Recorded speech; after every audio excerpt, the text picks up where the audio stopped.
Mes amis youtubeurs, mes amis youtubeuses, ouais. Ben là, je suis toujours en train de regarder le reportage sur le CBD, là.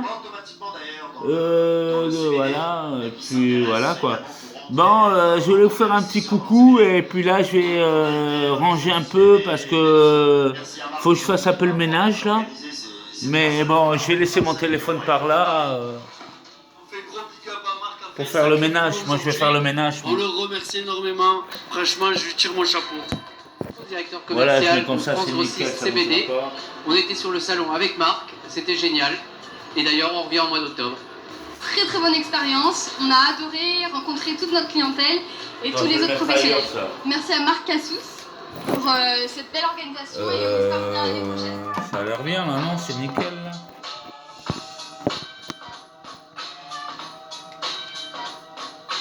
Au revoir. On est l'équipe Estagrid, on vient de Marseille. Ouais, bon. Voilà, C'est moyen, c'est trop loin. Il n'y a pas de zoom là? on est sur ce salon à Paris, ou là, à Marseille, à Lyon et sur Paris. Oh, je vais le mettre ce truc là. Hier, ici au salon, il y avait pas mal de monde. Où, franchement, Attendez.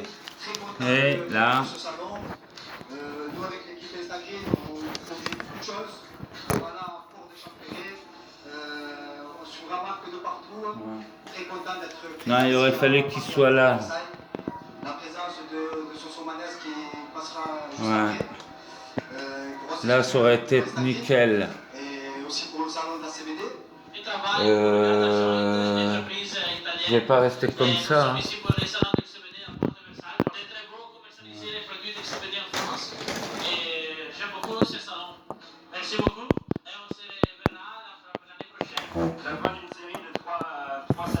Là, le téléphone, il va se casser la gueule. Hein. Qui a été un bilan vraiment super positif pour nous. On a vraiment remercié l'organisation d'avoir mené du coup non, ça, c'est même pas la peine. ce challenge.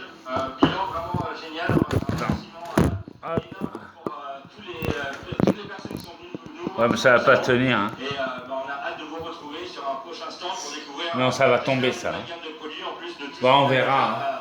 De thé, d'infusion, d'huile, des cosmétiques et qui sait demain plein d'autres choses à vous proposer. Je voudrais vraiment remercier le salon du CBD qui nous a donné cette opportunité d'être présent et on se tient au courant pour le prochain événement. J'espère qu'on sera dans les premiers de la liste. Il faut que je range un peu parce que là, il y a quelqu'un qui ne devrait pas arriver pour m'aider à faire le ménage. Donc il ne faut pas qu'il trouve l'appartement dégueulasse dès qu'il arrive. Nos potentiels partenaires, futurs fournisseurs. Ça s'est plutôt bien passé dans l'ensemble, on a fait des belles rencontres sur le salon. Merci beaucoup pour l'organisation de ce salon et merci à Marc d'avoir été réactif pour échanger. Très belle expérience, on est très ravis d'être là, beaucoup de rencontres, des rencontres humaines, du business, beaucoup de passages. On a vu aussi passer beaucoup de guests, des acteurs, des humoristes, on a vu des chanteurs, des choses comme ça, donc voilà, très positif pour nous. Alors on peut dire merci pour ce bel événement. Voilà, je pense que c'est une belle réussite. Il y a encore énormément de monde et là on est un dimanche après-midi, donc si les gens ont fait le déplacement jusqu'ici, c'est que vraiment ça les a intéressés, motivés. Très bien, plein de contacts super intéressants, internationaux. Merci à Marc, c'est un super salon. Donc rendez-vous le 15, 16, 17 à Porte de Champéret au nouveau salon du CBD avec Marc et toute l'équipe de Cérène. A bientôt. Eh ben, le salon il est top. Marc il nous a mis bien. Du monde, beaucoup de monde. Lyon c'est parfait. Beaucoup de pros qui cherchent des bons produits, des bons partenariats, et des particuliers. Un peu des curieux et qui cherchent un petit peu les bonnes affaires et trouver des nouveautés. Beaucoup de professionnels. Hier, c'est énormément de curieux, donc des gens qui veulent soit se lancer dans le CBD, ceux qui veulent apprendre ce que c'est le CBD. Aujourd'hui, sur la communication, on est un peu bloqué parce qu'on ne peut pas vraiment faire de la promotion dessus. C'est très, on peut montrer vraiment les produits qu'on peut exposer. On doit un peu camoufler ce côté de la fleur. Donc c'est un peu compliqué, même sur Instagram, de promouvoir. Mais il y a des liens qu'on peut faire, donc des stratégies d'affichage comme Marc a fait. Il y a d'autres biais, mais c'est assez compliqué. Il a fait un gros travail, parce que c'est vrai que c'est pas évident. C'est pas évident d'organiser un salon du CBD, surtout en France, avec ce qui se passe. C'est très compliqué. On peut pas forcément salon, donc c'est vraiment très complexe. Il a fait une très campagne d'affichage qui, je pense, aujourd'hui, qui a porté ses fruits. Que eux On a fait du coup le produisent, salon de Lyon. les C'était une bonne produits première qui sont expérience, produits mais c'est vrai ici qu'à sont Paris, c'est vendus énorme. ailleurs. C'est vraiment énorme. Voilà, Nous, on vient de notre petite province, on débarque à Paris, des stands de malades, il y a une bonne ambiance et c'est vrai que c'est cool quoi. Il y a pas mal de monde. Ça permet de démocratiser, on va dire, l'image du CBD en France. À Paris, en plus, on a vachement d'étrangers, donc ça leur permet de voir que les Français, on évolue aussi et on tend vers la modernité, parce qu'on a toujours des trains de retard malheureusement en France. Il fallait les rassurer, leur expliquer que le CBD ce n'est pas de la drogue, que ça a que des bienfaits, des vertus thérapeutiques, et que ce serait idiot de passer justement à côté de tous ces bienfaits et d'avoir des mauvaises informations. Vous voyez, c'est love story chez Manu. Sa vie, c'est les réseaux sociaux, il manque plus que prendre de caméras reliées à YouTube. Ça fait plaisir. Merci Marc Assos en tout cas pour l'organisation. Bon, il n'y aura pas de caméra dans les chiottes. Nous, dans notre cas, qui faisons du B2C, pardon, c'est quand même très intéressant de se faire voir physiquement, puisqu'étant donné qu'on est numérique, oui, les salons nous apportent cette présence quand même très physique, et pour nous, c'est vraiment très intéressant. Surtout qu'au niveau numérique, on est quand même assez bloqué par Google. On ne peut pas faire de publicité. Ah non, avec Google, c'est intéressant quand même de démocratiser un peu le CBD, qui pour beaucoup est encore quelque chose de prohibé. Nous remercions Marc. C'est pas prohibé, puisque c'est légal. Et nous espérons peut-être le revoir l'année prochaine. Je suis à le salon de CBD Paris et je suis très content de ce salon parce que j'avais vu beaucoup de clients B2B. Merci beaucoup à l'organisation, merci beaucoup à Marc, mon frère, et à bientôt. On a un contact beaucoup plus humain, on peut parler un peu plus ouvertement aussi. On a des retours authentiques, des expériences des gens. Nous, ce qui nous touche le plus, c'est l'expérience des gens avec nos produits. Au-delà des articles, au-delà d'Instagram et des sites internet, c'est le contact direct avec l'expérience des gens. Sur des vape-pens, sur des huiles, sur du thé. Donc c'est un bel espace pour échanger, pour rencontrer des acteurs un peu tout ça. La fumette de CBD. On a bien amusé, il y a du monde. Donc la musique là. Oui, merci. On a passé de bons moments, c'est bien. Il y a du monde, donc c'est bien. Le salon est très bien, il y a du monde. J'ai envie de dire que tout le monde a plutôt des gros sourires, donc c'est plutôt satisfaisant. Merci déjà de nous avoir ouvert les portes de Paris et de nous avoir fait découvrir toute la région.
Ta gueule!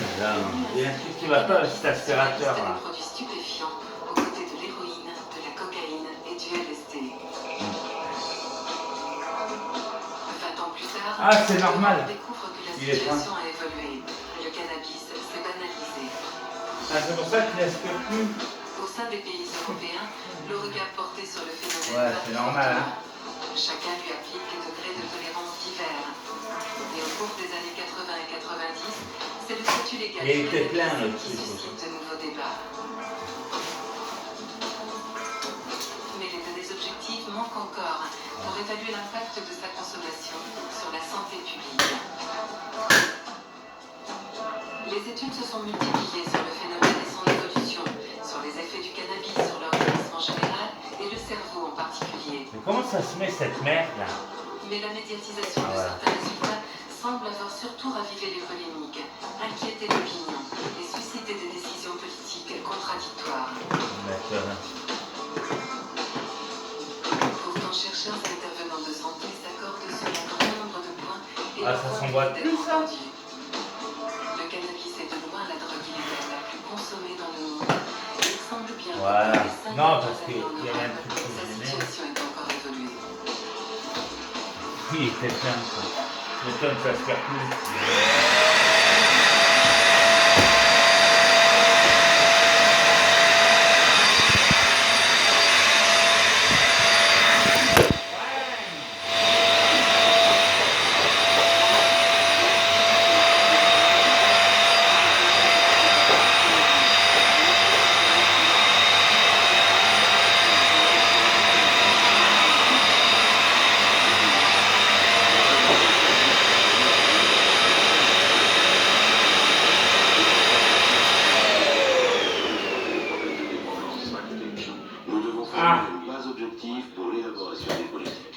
Eh merde. Composé d'experts de différentes nationalités. Excusez-moi, monsieur, dame, mon téléphone s'est cassé la gueule. Hein. Moi, j'avais été sûr que ça allait se vautrer. Hein.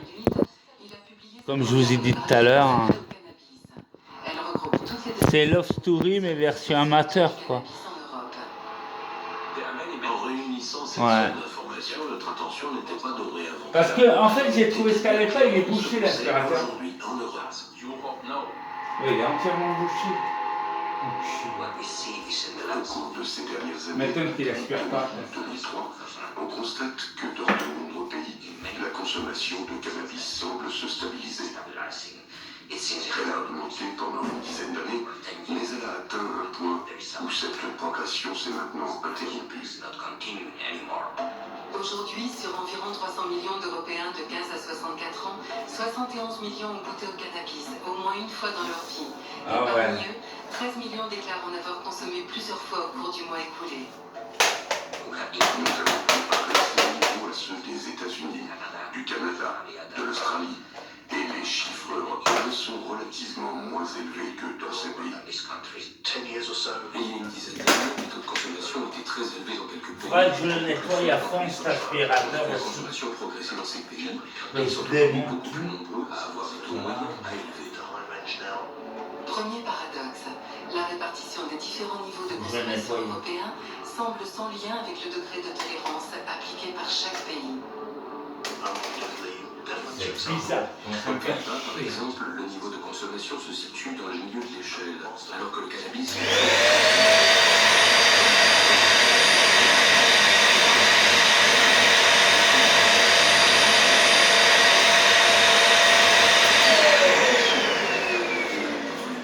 Appliquer le cannabis d'une part et les niveaux de consommation d'autre part.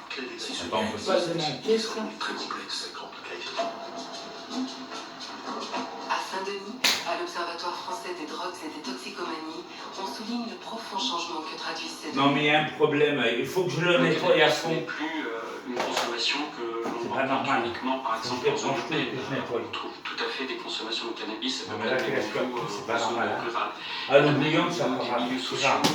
il y a une diffusion de ces Oh là là. consommations dans les milieux sociaux. Arrivé à l'âge adulte, bon, ce seuil un peu symbolique, 18 ans, il y a maintenant en France une majorité de jeunes qui font l'expérience de ce Il faut que je nettoie à fond, ça fait longtemps que je ne l'ai pas fait. culturel, on peut dire que l'expérimentation, je ne parle pas de consommation, mais l'expérimentation de cannabis, Le reste, est un phénomène tout ça, il faut que je nettoie. Voilà. Du tuyau, ça et ça. Parce que là, Le cannabis n'est donc plus aujourd'hui un symbole de contre-culture. je l'ai payé pour 30 € cet aspirateur. Mais le Je produit n'ai pas payé même cher a au changé. départ. 30 balles, mais bon, bah, c'est pas fait pour durer. Le principe actif du C'est des cannabis, clean, quoi. ce qui fait de lui une drogue, C'est une c'est bonne le merde. tétrahydrocannabinol, THC. Il se concentre principalement pas grave, je vais le nettoyer à fond après. Avec l'eau de la bouilloire pour être sûr que ça soit bien. de l'Europe était qu'on y consommait essentiellement la résine extraite de la plante. Faut juste que je nettoie, c'est tout. Vérification de Les tuyaux, auprès des laboratoires ça là, le tuyau, il faut que je... tout quoi. Ça là, le tuyau, il faut que je lave l'intérieur à l'eau bouillante. Ça pareil à l'eau bouillante. Sur le produit. Et ça, le truc de l'aspirateur, pareil à l'eau bouillante. Parce que là, il n'aspire plus rien, il est dégueulasse, il faut que je nettoie. C'est vraiment de la résine de cannabis qu'on a appelée la chiche. Alors je suis obligé de faire le balai en attendant. La chiche d'aujourd'hui est-il plus fortement dosée en THC qu'il y a 20 ans? Test sur 2 plaquettes en provenance du Maroc, prises au hasard dans le stock des... Ah, au Maroc, il paraît que c'est légalisé maintenant. Pour la première plaquette, la grande, on a un pourcentage de THC de 3%. Et pour la deuxième, avec le logo, on a un pourcentage de THC de 12%. Le taux moyen 12, bon, ça va. sur 10 ans, où en gros, on a dû passer de 8 à 10% à peu près en taux moyen de THC. Donc c'est extrêmement faible. Ouais, mais c'est rien du tout. Il a raison, c'est faible, ça représente pas grand-chose, ça fait 0,2%. En Europe, nous consommons toujours 70 à 80% de la résine produite dans le monde. Pour cela, les modes de consommation européens restent très différents de ceux que l'on trouve aux États-Unis, par exemple.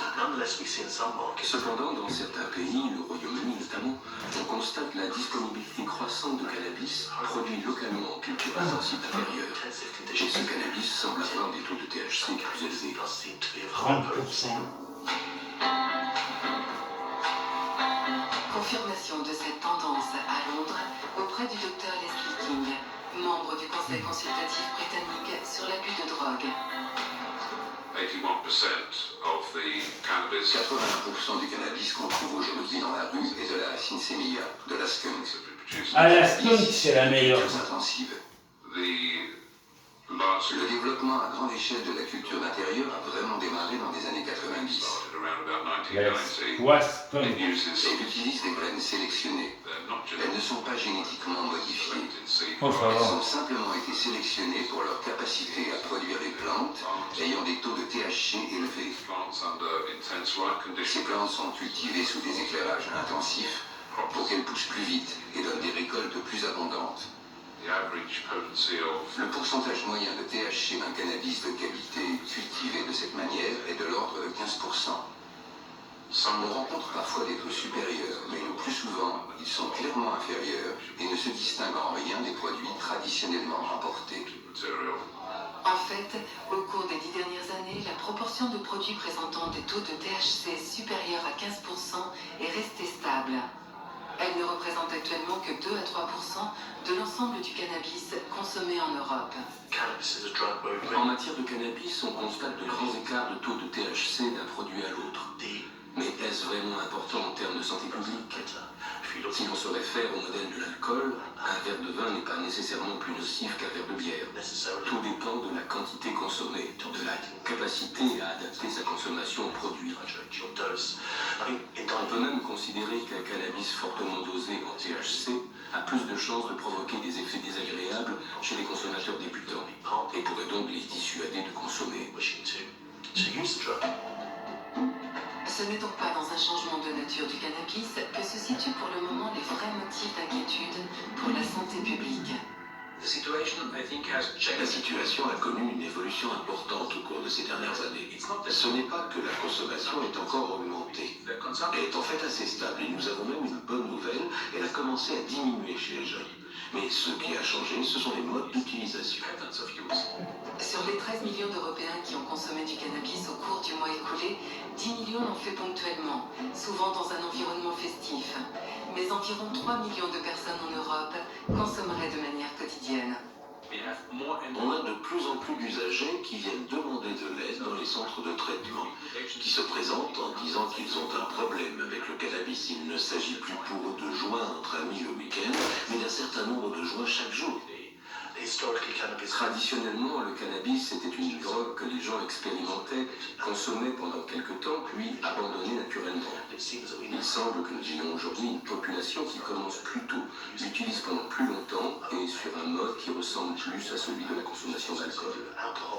Il est clair que cela va avoir sur le long terme un plus grand impact sur la santé publique. En quoi ces nouveaux modes de consommation vont-ils entraîner de plus grands problèmes de santé publique? À Biarritz, Annie Sasko intervient en prévention auprès de jeunes préadolescents surfeurs pour les sensibiliser à cette question. Mais ceux qui en utilisent, à votre avis, pourquoi ils utilisent ce produit? Pour elle, les dangers de la consommation de cannabis sont bien réels, mais ce ne sont pas ceux auxquels on pense de prime abord. Mais le cannabis permet de s'ouvrir un peu mieux sexuellement. Et que tous les produits que l'on fait... Ça permet, c'est désinhibant, ça permet de mieux se lâcher. Des produits de combustion, dont des goudrons, des amines polycycliques aromatiques, un certain nombre de composés, dont sur le point sexuel, il n'y a pas mieux par contre. Des cancérogènes. L'essentiel, c'est de ne pas s'installer dans ce type d'habitude. C'est pareil pour le tabac. Ah ouais, il faut que je ramasse ça. C'est pas trop grave d'avoir fumé pendant quelques années, mais par contre, il ne faut pas s'installer dans la durée.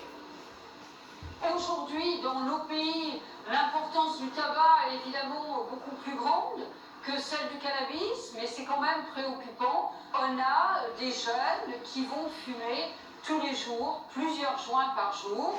Et donc, si cette consommation s'étale sur un certain nombre d'années,